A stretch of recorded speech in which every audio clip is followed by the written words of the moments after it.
Okay, let's go.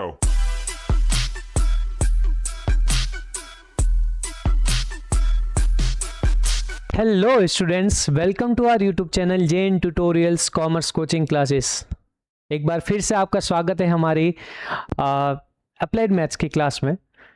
तो हम जो अलजेब्रा का टॉपिक चला रहे थे उसमें हमने मैट्रिक्स को पूरी तरीके से कंप्लीट कर दिया है। ठीक है, तो हमने अभी तक जो लास्ट क्लासेस जहां तक अपलोड करी है उसमें हमने मैट्रिक्स को कंप्लीट कर दिया है। अब उससे बाहर आपके मैट्रिक्स में कुछ नहीं है कंसेप्ट वाइज। तो सर आज आप क्या स्टार्ट करने वाले हैं? तो हम अलजेब्रा का सेकंड चैप्टर, सेकंड टॉपिक जो स्टार्ट करने वाले वो है डिटर्मिनेंट्स। तो डिटर्मिनेंट्स एक्चुअली होते क्या है? ठीक है, तो आज की क्लास में वैसे स्टार्ट करते हैं डिटर्मिनेंट्स होते क्या है, डिटर्मिनेंट का यूजेस क्या है, हमको डिटर्मिनेंट क्यों पढ़ना पड़ रहा है, वो सारा का सारा इस क्लास में हम देखेंगे। ठीक है, तो चलिए स्टार्ट करते हैं। तो देखिए हम एक इक्वेशन लेते हैं। ठीक है, आपने 10th क्लास में linear equation in two variables देखा होगा। तो आपने इस टाइप की एक इक्वेशन देखी होगी, लाइक ऐसा a1x plus b1y plus c1 equals to 0 है ना। फिर a2x plus b2y plus c2 equals to 0। आपने इस टाइप के दो इक्वेशन देखी होगी। फिर आपने एक चीज ये देखी थी, इनकी कुछ 3 कंडीशंस थी। कुछ कंडीशंस जिसमें आपको यूनिक सॉल्यूशन, कुछ कोइंसाइड जब लाइन होती वैसा कुछ, many solutions and no solution, इन 3 टाइप के सॉल्यूशंस मिलते थे। तो उन सॉल्यूशन में हमने एक कंडीशन देखी थी, that one is a1 upon a2 is not equals to b1 upon b2। ये जो कंडीशन थी, ये कंडीशन आपके किसकी थी? ये कंडीशन सर आपके थी किसकी? यूनिक सॉल्यूशन की, यूनिक सॉल्यूशन है ना, या फिर जिसको बोलते हैं हम वन सॉल्यूशन। यानी अगर किसी भी इक्वेशन के इस तरीके से a1 upon a2 is not equal to b1 upon b2 आता, तो आप बोलते कि इसका इसका इक्वेशन का कुछ सॉल्यूशन आता और वो सिंगल सॉल्यूशन आता, ऐसा ही बोलते। ठीक है, अब देखो मैं इससे ही कुछ एक चीज बनाने का ट्राई कर रहा हूं, वो ये देखना मैं क्या कर रहा हूं यहां पे, वो ये मैं कर रहा हूं, इसको इससे प्रोडक्ट करवाऊं। देखो इसको इससे प्रोडक्ट, तो मैंने लिखा a1 b2 not equal to b1 a2, या फिर मैं जिसको मैं लिख सकता हूं उसको मैं ऐसा भी लिख सकता हूं a2 b1। ठीक है, इसको इधर ट्रांसफर करो तो आप देखोगे क्या, a1 b2 minus of a2 b1 is not equal to 0। ये यानी ये कंडीशन भी तो ऑब्वियसली ये कंडीशन इसको सेटिस्फाई करवा रहेगी, ये यूनिक सॉल्यूशन को बताती है। तो सेम ये भी तो आपके यूनिक सॉल्यूशन को ही बताएगी, तो ये यूनिक सॉल्यूशन को आपको बताएगी। अब देखो, अब देखना जादू, मैं ये कर रहा हूं कि इसके जो कोफिशिएंट है, इसके जो कोफिशिएंट है x और y के, मैं इसकी एक मैट्रिक्स बनाता हूं। लेट उसको एक मैं नाम दे दूं a, एक मैट्रिक्स बना रहा हूं, एक मैट्रिक्स बना रहा हूं ऐसे, और उसमें ये जो एलिमेंट है a1 b1 a2 और b2। अच्छा, अब मैं क्या काम कर रहा हूं पता है, ये a1 b2 कैसे आएगा? तो आप बोलोगे सर इन दोनों का जो है, इन दोनों का प्रोडक्ट है a1 b2। अच्छा, तो a2 b1 क्या है? तो आप बोलोगे सर a2 b1 तो इन दोनों का प्रोडक्ट है। अरे यार ये तो बहुत अच्छी बात हो गया सर। तो इसका मतलब ये है कि ये एक्चुअली ये जो वैल्यू यहाँ पे जो इक्वेशन फॉर्मेट दे रखा है, ये आपके क्या रिप्रेजेंट करता है सर? ये रिप्रेजेंट करता है क्या? ये रिप्रेजेंट करता है आपके a1 यानी इसका डायगोनल एलिमेंट्स का product minus of diagonal element का प्रोडक्ट, ये ऐसा कुछ शो हो रहा है। अगर ये नॉट इक्वल टू 0 हो तो आप बोलोगे सर यहां पे इसका कुछ ना कुछ यूनिक सॉल्यूशन आएगा। बात तो वही है, बात तो वही है ना। तो अच्छा, जो ये अपन जो वैल्यू निकाल रहे हैं a1 b2 minus a2 b1, ये क्या वैल्यू है? ये इस मैट्रिक्स की एक सिंगल कुछ वैल्यू है, यानी एक ऐसा नंबर है जो इस मैट्रिक्स को रिप्रेजेंट कर रहा है कि नहीं कर रहा है? तो बस सिंपल सी बात होगी, तो हम एक्चुअली ये जो नंबर आ रहा है ना, ये जो वैल्यू आ रही है, यही वैल्यू होती है डिटर्मिनेंट। ये क्या होता है? Determinant. Determinant is a number associated with a square matrix. क्या समझ आया? Determinant is a number associated with a square matrix. Square matrix से एसोसिएटेड कोई भी एक नंबर है जो प्लस हो सकता है, माइनस हो सकता है, कुछ भी हो सकता है, 0 भी हो सकता है सर। ठीक है, तो चलिए देखते हैं, हम उसी को आगे रीड करते हैं। तो देखो, तो हम एक्चुअली फाइंड कैसे करते हैं, तो ये जो मैंने आपको भी बताया, तो देखो आपने देखा होगा भाई कि भाई दो लाइनें हैं, ये इंटरसेक्ट हो रही है इस पॉइंट के ऊपर, तो आप बोलते हैं कि सर इसका वन सॉल्यूशन होगा।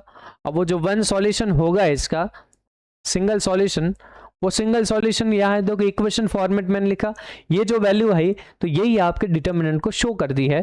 तो दैट मीन्स ये कि the expression a1 b2 minus ये जो एक्सप्रेशन है is the determinant, it determines if the equation are solvable और नॉट। ये इक्वेशन जब अगर आपके कुछ फॉर्मेट में आती है, दैट मीन्स आपका अगर नॉट इक्वल टू जीरो होता है तो वो सॉल्वेबल है या नहीं वो आपको पता चलता है। ठीक है, तो हम देखते हैं नेक्स्ट, अब हम कैसे फाइंड कर सकते हैं किसी का डिटर्मिनेंट। तो देखो बहुत सिंपल सा है, वो क्या है कि किसी भी डिटर्मिनेंट को कैसे फाइंड करते, सबसे पहले तो इसका देखो आप लिखते कैसे हैं, ए के बाहर दो लाइनें।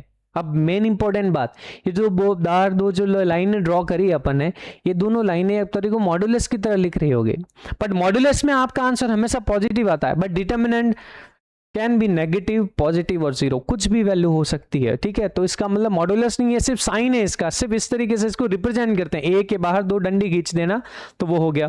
फिर इसके बाद में क्या था यहाँ पे कि आप फाइंड कैसे करते हैं, तो सर इसका प्रोडक्ट माइनस इसका प्रोडक्ट, तो अगर मैं यहाँ पे इसका प्रोडक्ट माइनस इसका प्रोडक्ट, तो इसका प्रोडक्ट है 24, ये है 35, तो आंसर आएगा इसका सर माइनस कर देना है, तो 24 माइनस 35 गिव्स माइनस का 11, ये आपका आंसर आ गया माइनस का 11। ये इसका बहुत सिंपल सा आपका रिप्रेजेंटेशन हो गया। तो सर आपने ये बताया ये तो 2/2 का है, 3/3 का कैसे फाइंड करते हैं, अभी देखते हैं भाई, अभी देखते हैं 3/3 का कैसे फाइंड करते हैं।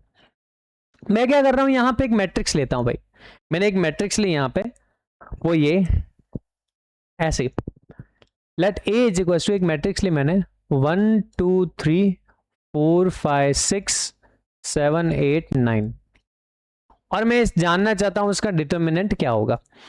ठीक है, तो चलिए देखें डिटर्मिनेंट क्या होगा। आप क्या करोगे, यहाँ पे इस 1 को, ये जो रो 1 है इसको मैं एक्सपेंड करता हूं, ऐसे एक्सपेंड थ्रू, ऐसे मैं लिखूंगा expand through R1, expand through R1, ये R1 है ना, इससे एक्सपेंड कर रहा हूं। तो ध्यान से देखना कैसे हम डिटर्मिनेंट फाइंड कर रहे हैं। हम क्या करेंगे, इसके एक सिंगल एलिमेंट को लेंगे, हम सबसे पहले इसका एलिमेंट लेते हैं 1, तो मैंने लिया यहाँ पे ऐसा साइन लिख रहा हूं मैं A डिटर्मिनेंट, तो मैंने लिया इसका वैल्यू 1, एलिमेंट 1, ये वैल्यू। अच्छा, जैसे ही मैंने ये एलिमेंट लिया 1, तो मैं एक चीज यहां पे लिखूंगा, ये जो एलिमेंट मैंने लिया है 1, अब मैं क्या करूंगा, इस एलिमेंट 1 को हाइड करता हूं। जब मैं एलिमेंट 1 को हाइड करता हूं तो आप देखोगे हाइड करने का मतलब मैं इसको, ये जो है ये वाला पोर्शन और ये वाला जो पोर्शन है, ये वाला पोर्शन और ये वाला जो पोर्शन है, इसको मैं यहां पे पूरा का पूरा हाइड कर देता हूं, मतलब जहां 1 आ रहा है उसको मैंने हाइड कर दिया है। तो बचा क्या सर, आपके पास सिर्फ और सिर्फ बचा 5 6 8 9, तो मैं क्या करूंगा उसको लिखूंगा ऐसे 5 6 8 9, जो बचा है उसको लिखूंगा। ठीक है, तो सर हम नेक्स्ट क्या करेंगे, हम नेक्स्ट क्या करेंगे, ये जो सेकंड एलिमेंट को लेंगे। अब सेकंड एलिमेंट में जब भी हम लेते हैं ना सेकंड एलिमेंट, तो सेकंड एलिमेंट का साइन चेंज करके लेते हैं, तो साइन चेंज का मतलब 2 है प्लस का, तो माइनस का 2 लेंगे सर। तो अब क्या आएगा, अब मैं क्या करूंगा -2, यानी 2 अपना जो है ये इसको हम अब रफ करेंगे भाई, इसको हटाते हैं, ये यानी 2 को हम रिमूव करना चाहते हैं। तो 2 को रिमूव कैसे करेंगे, तो देखो 2 को रिमूव करते हैं हम, तो 2 को रिमूव करने के लिए हम येलो लाइन ड्रॉ करते हैं। देखो ये आया 2 ऐसा, ठीक है, ये तो फर्स्ट रो हो गया, एंड ये वापस ऐसा, ये भी हो गया। तो सर बचा क्या, तो 4 6 8 7 9, तो मैं इसको लिख दूंगा 4 6 7 9। ठीक है, ये आपके आ गया सेकंड के लिए। अच्छा, थर्ड के लिए क्या आएगा सर, थर्ड के लिए अब आपको थोड़ा थोड़ा आइडिया हो गया। थर्ड के लिए साइन चेंज नहीं करना, थर्ड को जैसा है वैसा वैसा लिखेंगे। तो हम लिए लिखा +3।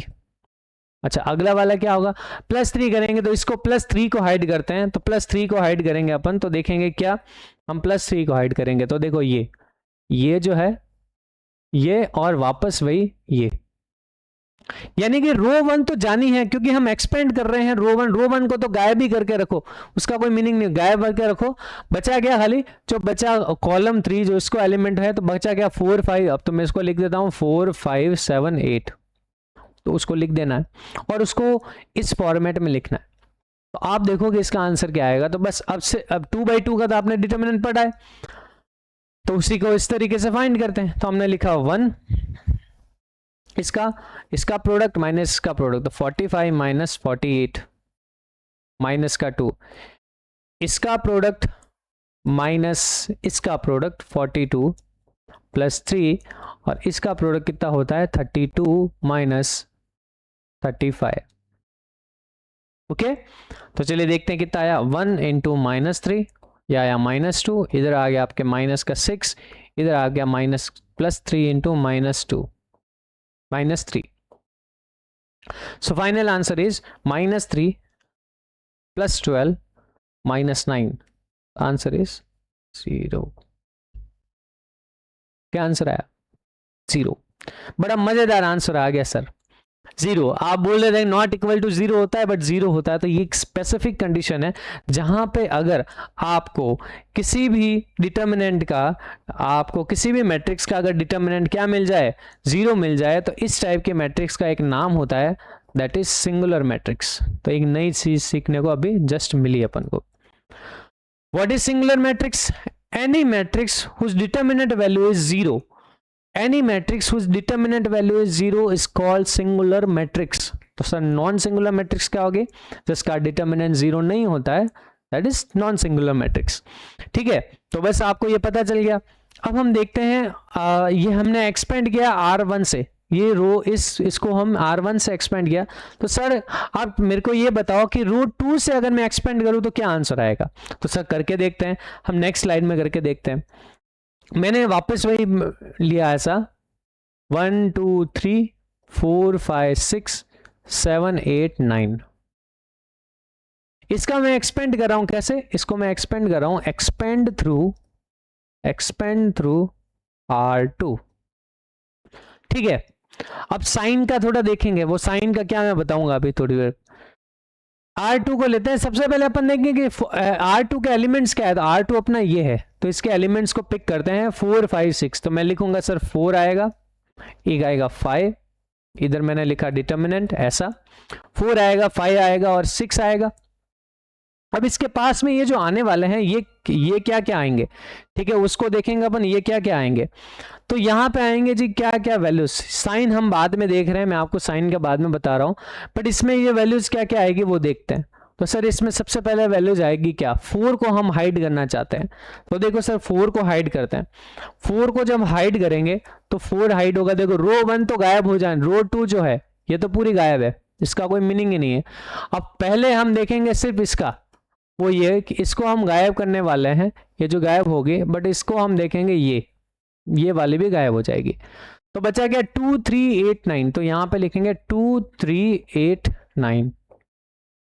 नेक्स्ट के लिए क्या आएगा, हम 5 को गायब कर देंगे। तो 5 को जब रिमूव करेंगे यहां से, कॉलम और रो वाइज दोनों से हमको इसको रिमूव करना, दोनों से इसको हाइड करना है। तो आप बोलोगे सर इसका ये हो गया ऐसा, और बाकी तो ये गायब हो जाएगी। तो बचा क्या 1 3 7 9, 1 3 7 9। एंड द लास्ट इज आपको गायब करना है 6 को। तो 6 जब रिमूव होगा तो 6 यहां से जब हटेगा तो ऐसे हटेगा, ये हटेगा ऐसे, और बचेगा क्या आपके पास में, ये जो हट गया ये हट गया। तो 1 2 7 8, यानी रेड और येलो वाले बचे। तो रेड और येलो वाले, तो 1 2 7 8। अब सर इनका साइन क्या होगा, आपने साइन क्यों नहीं लिखा? साइन में ये होता है कि हम एक्चुअली ये जो देख रहे हैं ना, ये एलिमेंट है अपना कौन सा, ये एलिमेंट है सर, ये रो 2 का एलिमेंट क्या क्या होता है, रो 2 का एलिमेंट होता है A21 A22 A23, ये 3 एलिमेंट्स होते हैं रो 2 के। तो सर जहां पे भी ये जो 2 1 2 2 ये जरा दे रखा है ना, जहां पे भी आपको ऑड नंबर, जहां पे भी आपको ये ऑड सम आ रहा है, जहां पे भी आपको ऑड सम आ रहा है ना, आप क्या करो, जहां ऑड सम आ रहा है उस ऑड सम में साइन चेंज कर दो, बाकी जगह सेम टू सेम साइन रखते हैं। क्या आपको पता चला? जहां पे भी ऑड सम आ रहा ना, वहां पे आपका क्या हो जाएगा, वहां पे हो जाएगा sign change, otherwise same sign को रखना है। तो 2 1 देखो 4, तो यहाँ साइन चेंज हो जाएगा, यहाँ सेम साइन रहेगा, यहाँ पे साइन चेंज हो जाएगा। तो इसका वैल्यू देखते हैं क्या है। तो सर वैसे ही सेम जैसे फाइंड करते थे अभी थोड़ी देर पहले, वैसे ही कुछ करेंगे। -4 लिखा, इसका आया 18 -24। ये लिखा 5, इधर आया 9 माइनस 21 माइनस 6, इधर आ गया आपका 8 माइनस का 14। चलिए देखिए कितना आया, माइनस का 6 माइनस 6 इधर आ गया, एक एक करके वैल्यू लिखते हैं। इसका आ गया कितना आ गया 21 माइनस 9 आपके आ गया यहाँ पे 11 12 माइनस का, और ये माइनस का 6 और ये हो गया आपके माइनस का 6। तो देखो कितना आया यहाँ पे 24 आया, इधर इधर आया माइनस का 60 और ये आया प्लस का 36। प्लस 36 और 24 होते हैं 60, तो 60 minus 60 is equal to 0। Sir ये तो बड़ी गजब बात हो गई। गजब बात क्या हो गई? गजब बात ये हो गई कि सर आपके R1 से आपने फाइंड किया तो आंसर आया 0, आपने R2 से फाइंड किया तो भी आंसर आया 0। अब आपको एक क्वेश्चन अराइज होगा आपके मन में, वो ये, तो क्या सर R3 से हम फाइंड करेंगे तो भी आंसर 0 आएगा क्या? क्या सर हम कॉलम 1 से फाइंड करेंगे तो भी आंसर 0 आएगा क्या? कॉलम 2 से फाइंड करेंगे तो भी आंसर 0 आएगा क्या? कॉलम 3 से फाइंड करेंगे तो भी आंसर 0 आएगा क्या? इसका आंसर है बिल्कुल हाँ, एकदम सही बात है। आप किसी भी रो या किसी भी कॉलम से कोई भी मैट्रिक्स को एक्सपेंड करो, you will always get the same determinant value, you will always get same determinant value. कितनी बड़ी अच्छी बात होगी। तो इसका मतलब ये है कि जब आप कैलकुलेट कर रहे हो, आप ट्राई ये करो कि किसी भी रो या किसी भी कॉलम से अगर जिसमें भी आपकी कैलकुलेशन सबसे इजीएस्ट हो रही है, उससे आप इसको सॉल्व करो तो आपको फटाफट आंसर मिल जाएगा। ठीक है, तो अभी जो मैंने आपको चीज बोली है उसी चीज को आप नोट डाउन कर लेते हैं। तो चलिए नोट लिखते हैं। इसका नोट क्या है? Expanding through any row and column, expanding through any row and column, expanding through any row and column, the determinant of any given matrix is always same, is always same। किसी भी रो या किसी भी column से आप उस matrix के determinant को फाइंड करो, you will get the same value. ठीक है, समझ में आया? बिल्कुल सर, एकदम अच्छे से समझ आ गया। चलो तो ये तो अच्छी बात हो गई। अब देखते हैं नेक्स्ट जो है ये सा, नेक्स्ट हम देखते हैं और क्या सीख सकते हैं इसमें। अब आपने बोला कि सर आपने सिखाया डिटर्मिनेंट कैसे फाइंड करते हैं, ठीक है, तो इस पे बेस्ड कुछ और क्वेश्चन करवा दो। तो चलिए और कुछ और क्वेश्चन करते हैं, इससे बाद में इस पर आते हैं। तो कुछ और क्वेश्चन देखते हैं। वो ये मैंने यहां पे लिखा, क्या सर यही एक मेथड है क्या? सिर्फ यही मेथड है डिटर्मिनेंट फाइंड करने का? कुछ ऐसा बताओ सर, मजेदार, फटाफट आंसर निकल जाए। जैसे अभी था डायगोनल एलिमेंट्स का मल्टीप्लाई कर दिया, माइनस ऑफ डायगोनल का मल्टीप्लाई कर दिया, आपको आंसर इतना इजीली मिल गया। 2/2 में था ना, तो सर इसमें भी ऐसा कुछ बताओ ना, तो मजा आ जाए। तो यार एक भाई साहब थे, उन भाई साहब का नाम था सारस। क्या नाम था? मेरे साथ बोलो सर, सारस। सर सारस तो उसका कबूतर का भाई है। कबूतर का भाई नहीं है, बत्तख का भाई है। नहीं, बत्तख का भी भाई नहीं, किसी का भाई बहन नहीं है, होगा कुछ ना कुछ तो होगा। तो ये सारस भाई साहब थे। इन्होंने क्या बोला? इन्होंने बोला कि आप क्या करो, बेसिक मेथड, बेसिक रूल जो है डिटर्मिनेंट का, उसको अपने दिमाग में रखो। वो दिमाग में क्या है कि सर डायगोनल एलिमेंट का product minus of diagonal element का प्रोडक्ट करो तो आपको डिटर्मिनेंट मिल जाता है। तो उसने देखो ऐसा ही कुछ किया। हमारे पास में भी मैट्रिक्स थी ए, वो थी आपके पास में 1 2 3 4 5 6 7 8 9। आपको बोला मैंने कि सर इसका डिटर्मिनेंट निकालो। अब मैं कोई रो कॉलम, किसी भी रो किसी कॉलम ऐसे नहीं लिख रहा हूं, ये मैं सिर्फ इसको चेक करने के लिए लिख रहा हूं कि इसका डिटर्मिनेंट क्या आएगा। तो देखो मैं, इसने सारस भाई साहब ने ये बोला कि 1 2 3 लिखो, 4 5 6 लिखो, 7 8 9 ऐसा लिख दो। अब आप क्या करो, इसने बोला कि ये जो दो कॉलम है ना उसको वापस रिपीट करके लिख लो। तो मैंने लिखा 1 2 4 5 7 8। ठीक है, बस इतना उसने बोला। अब इसका डायग्राम, इसका जो है ना वो इस बेसिक रूल, डायगोनल एलिमेंट का product minus of diagonal element का प्रोडक्ट। तो आप देखो ये है डायगोनल एलिमेंट, कौन कौन है सर, अभी बताते हैं सर आपको कौन कौन से है। तो देखो ये है डायगोनल एलिमेंट इसका, इसके लिए। फिर डायगोनल एलिमेंट कौन है सर, ये रहा। अगर मैं 2 को पिक करूं तो ये देखो ये है।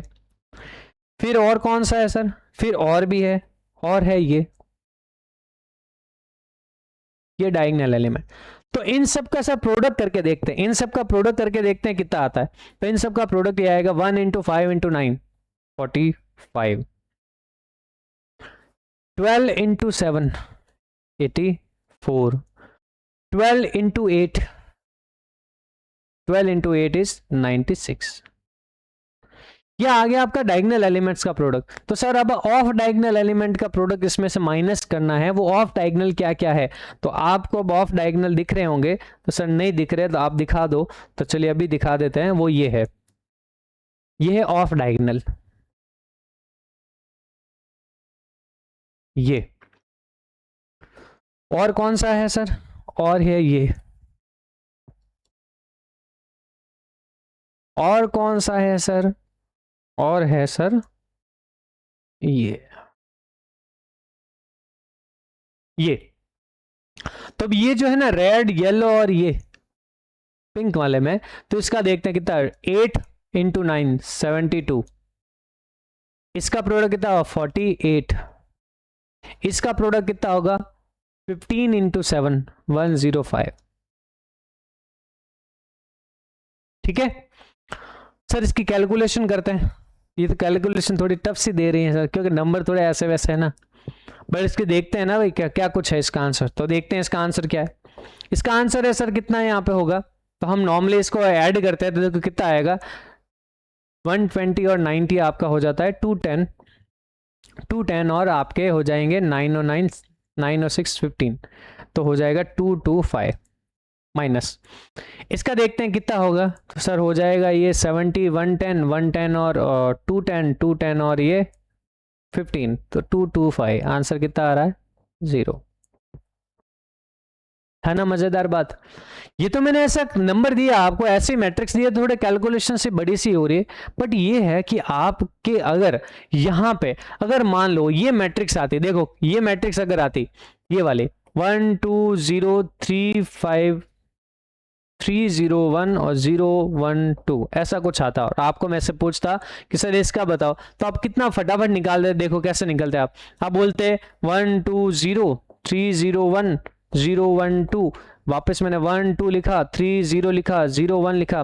तो सर इसका प्रोडक्ट करना है, इसका प्रोडक्ट करना है, इसका प्रोडक्ट करना है, 0 आ गया, 0 सबका प्रोडक्ट 0 0 माइनस।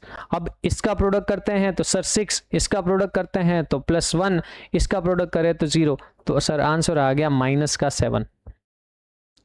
कितना फटाफट आंसर आ गया। वही है नंबर्स कैसे हैं आपके पास में, जैसे आपके पास नंबर होंगे वैसे ही आपके पास में आंसर आएगा, बस वही बात है। ठीक है, आपको जो आपका जो दिमाग उस टाइम बोलता है कि वो सर मेथड हम यूज़ करना चाहते हैं तो वो वाला यूज़ करो, बट ये बात है कि जब एग्ज़ाम हॉल में जब आप इसको लिखोगे तो एग्ज़ाम हॉल में इससे नहीं करना।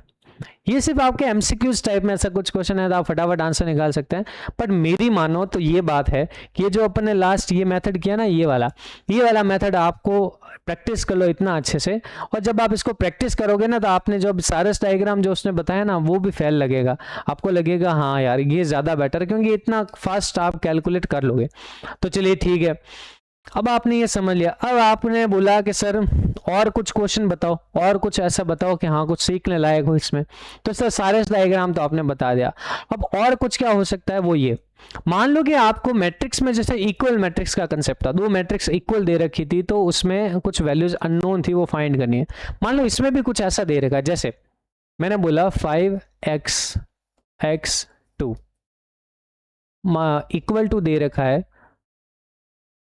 यहाँ पे ले लेते हैं 5 3 6 2। ये मैंने आपसे पूछा सर बताओ आप x की वैल्यू क्या होगी, क्या x की वैल्यू क्या होगी? तो सर मैं बोलूंगा ऐसे नहीं कि x की वैल्यू 3 है और x की वैल्यू 6 है, ना ना ना ना ना। जब ये बाहर लगे हुए डिटर्मिनेंट के साइन तो ऐसा इसका आंसर नहीं निकालते। तो सर कैसे निकालते हैं? अब इसका डिटर्मिनेंट निकालो ना, बिकॉज ये डिटर्मिनेंट के साइन ही तो है, तो आप इसका डिटर्मिनेंट फाइंड करो। तो हो जाएगा इसका प्रोडक्ट 10 माइनस का एक्स स्क्वायर इक्वल टू इसका प्रोडक्ट 10 माइनस का 18, 10 से 10 कैंसिल, माइनस से minus cancel, x square equal to 18 आ गया। So x will be under root में 18 प्लस माइनस, सर 18 का भी फैक्टर होता है, वो होता है प्लस माइनस 3√2। तो x की वैल्यू कितनी आई? 3√2 आ गई, है ना। यानी कि आपका कहने का मतलब ये है कि इक्वल मैट्रिक्स में जैसा होता है वैसा डिटर्मिनेंट में नहीं होता जब इक्वल डिटर्मिनेंट होते हैं, बिकॉज डिटर्मिनेंट इक्वल है भाई, मैट्रिक्स इक्वल, मैट्रिक्स में करस्पॉन्डिंग एलिमेंट होते हैं, बट डिटर्मिनेंट में तो एक सिंगल वैल्यू होती है। यानी आपको ये देखना इसकी सिंगल वैल्यू इसकी सिंगल वैल्यू के इक्वल है, ये कहना चाहता है। तो आप उस सिंगल वैल्यू को फाइंड करेंगे, इसको फाइंड करेंगे, ठीक है। तो ये आपको समझ में आ गया होगा। तो अब आप बोलोगे सर इतना कुछ रामायण गा ली, ऐसा कुछ होता है वैसा कुछ होता है, आपने डिटर्मिनेंट की हमको लिखवाई नहीं, कौन सी डेफिनेशन नहीं लिखवाई। तो फटाफट लिखो भाई डिटर्मिनेंट होता क्या है। तो डिटर्मिनेंट क्या होता है? डिटर्मिनेंट इट इज क्या? It is a number associated with any square matrix,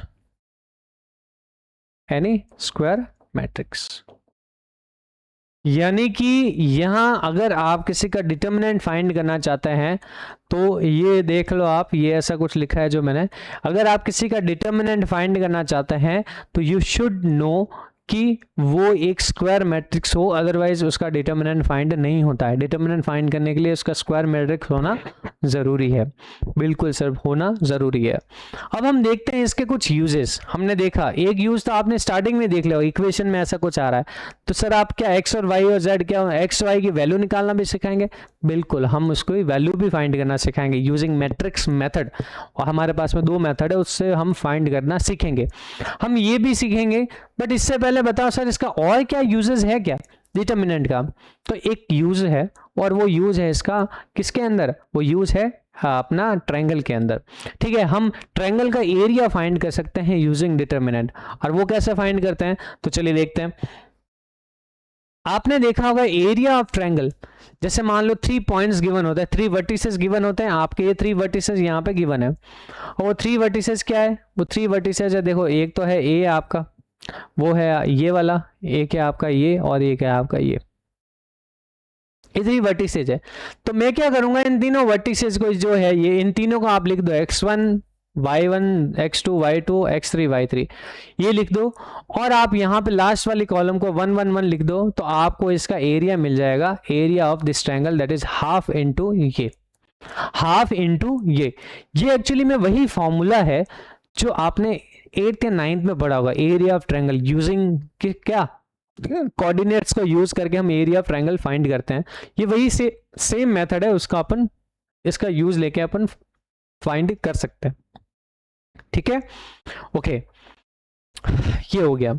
अच्छा, एक इंपॉर्टेंट बात ये कि इसमें क्या ध्यान रखना है, वो ये ध्यान रखना है सर, वैसे ही इसका ऐसा होता नहीं है, चलो अगर अपन अच्छे से देखते हैं इसका क्या होता है कि सर इसका ये है, आप एक अच्छे से बताओ इसको क्या कर सकते हैं अपन। तो मैंने बोला कि सर किसी भी ट्रायंगल के 3 वर्टिसेस दे रखे हैं, किसी भी ट्रायंगल के 3 वर्टिसेस दे रखे हैं, x1 y1 x2 y2 x3 y3, ये 3 वर्टिसेस दे रखे हैं।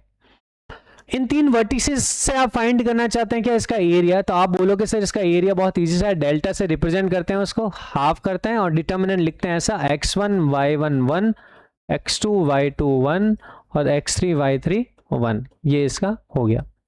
यानी कि इसका डिटर्मिनेंट निकाल दो और उसका हाफ कर दो, तो you will get the area of this triangle.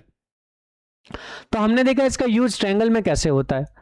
अच्छा, आप एक चीज यहां पे ध्यान रखोगे, ये जो डेल्टा आ रहा है, ये जो है जो एरिया आ रहा है, which is actually area of triangle, ठीक है, एरिया ऑफ ट्रायंगल, ये जो आ रहा है ऐसे, इसका एरिया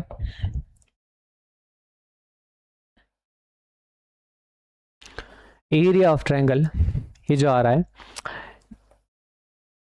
क्या होना चाहिए, ऑलवेज पॉजिटिव होना चाहिए। सर ऑलवेज पॉजिटिव होना चाहिए, रीजन ऑलवेज पॉजिटिव बस इस वजह से ही बिकॉज एरिया क्या होता है, एरिया एक फिजिकल क्वांटिटी होता है जो कि आपका हमेशा एक पॉजिटिव आंसर देता है, ठीक है। तो इसका आंसर हमेशा प्लस है, बिकॉज एक साइड्स कभी नेगेटिव नहीं होते, एरिया कभी नेगेटिव नहीं होता, इस वजह से इसका पॉजिटिव होना बहुत ज़रूरी हो जाता है, ठीक है। तो सर क्या इसमें इतना सा यूज है इसका, नहीं, इसका एक और यूज है, और वो यूज क्या है, वो यूज है इसका कोलिनियरिटी चेक करने के लिए।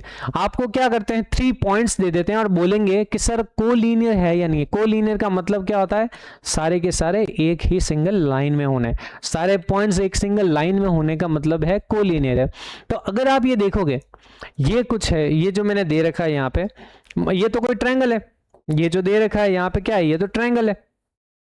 अच्छा इस ट्रायंगल को मैं छोटा कर देता हूँ, इस पॉइंट को मैं क्या कर रहा हूँ, इस पॉइंट को ऐसा इधर लेके आ रहा हूँ, ये पॉइंट इधर आया और इतना आ गया कि ये पॉइंट यहाँ पर आ गया। तो अब ये क्या हो गया, ये एक ही लाइन में आ गया।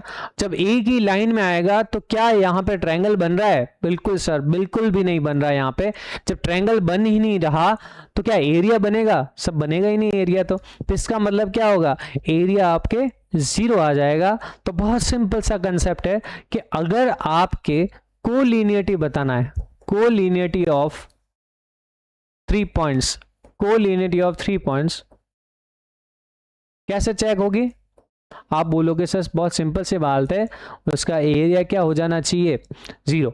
अगर किसी भी पॉइंट, किसी भी 3 पॉइंट्स का अगर उससे मिलकर बनने वाला एरिया ऑफ ट्रायंगल है वो क्या हो जाता है, अगर 0 हो जाता है दैट मीन्स वो तीनों पॉइंट्स क्या है, कोलिनियर है। इसको मैं अगर ऐसे लिखूं तो वो ऐसे लिखूंगा फॉर्मूला वाइज, तो आप हाफ भले लिखो या ना लिखो, ये ऐसा x2 y2 1 और x3 y3 1 और इसका एरिया हो जाएगा आपके 0। इसका एरिया बिल्कुल 0 हो जाएगा, यानी ये अगर ये वैल्यू ऐसा आता है तो दैट मीन्स क्या हो गया, दे आर कोलिनियर, ठीक है। तो ये आपने एक नया कंसेप्ट एक और सीख लिया। अब देखते हैं कुछ इसके रूल्स देखते हैं वो क्या है। कि सर सबसे पहला रूल तो ये है कि अगर a इंटू बी कोई भी दो मैट्रिक्स मल्टीप्लाई में और उसका डिटर्मिनेंट आप निकालना चाहते हैं तो इजीली क्या करो, अगर मान लो दो वैल्यू मल्टीप्लाई होके बहुत बड़ा नंबर दे रही है तो आप सिंगल जो मैट्रिक्स दे रखी है उसका डिटर्मिनेंट निकालो, उसका भी डिटर्मिनेंट निकालो और उसका प्रोडक्ट कर दो तो आपको सेम वैल्यू मिलेगी, ठीक है। अच्छा दूसरी चीज ये कि मैंने अभी थोड़ी देर पहला किसी भी रो या किसी भी कॉलम से अगर उसका डिटर्मिनेंट निकालते हैं तो you will get the same value. तो बस यही बात है, तो इसका ट्रांसपोज भी करो तो भी आपको क्या मिलेगा, सेम डिटर्मिनेंट मिलेगा, उसका डिटर्मिनेंट से कोई फर्क नहीं पड़ेगा। अच्छा दूसरी चीज ये कि ये तीसरा जो इसका प्रॉपर्टी, ये एक्चुअली प्रॉपर्टी आपसे आपके सिलेबस से हट गई है, वो ये कि अगर आप किसी भी रो या किसी भी कॉलम को ऐसे एक दूसरे से इंटरचेंज कर देंगे, यानी इस रो को इधर लेके आ जाए और उस रो को इधर लेके जाए, यानी R1 को R2 में लिख दो, R2 को R1 में लिख दो, तो आपको नेगेटिव साइन मिलेगा यहाँ पे, यानी कि डिटर्मिनेंट जो पहले आ रहा था ना उसका नेगेटिव साइन मिलेगा, ठीक है सर।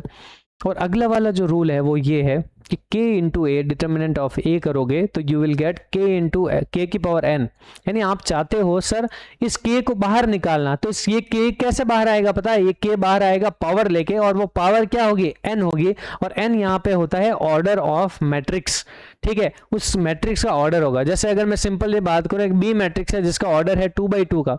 अच्छा एक और बात वो ये कि इसमें ऑब्वियसली स्क्वायर मैट्रिक्स यूज लेंगे, तो हम बार बार ऐसे नहीं बोलेंगे 2x2 3x3, हम सिर्फ ये बात करेंगे वो क्या कि ये मैट्रिक्स है ऑर्डर 2 की, ऑर्डर 3 की, बस इतनी सी बात करेंगे।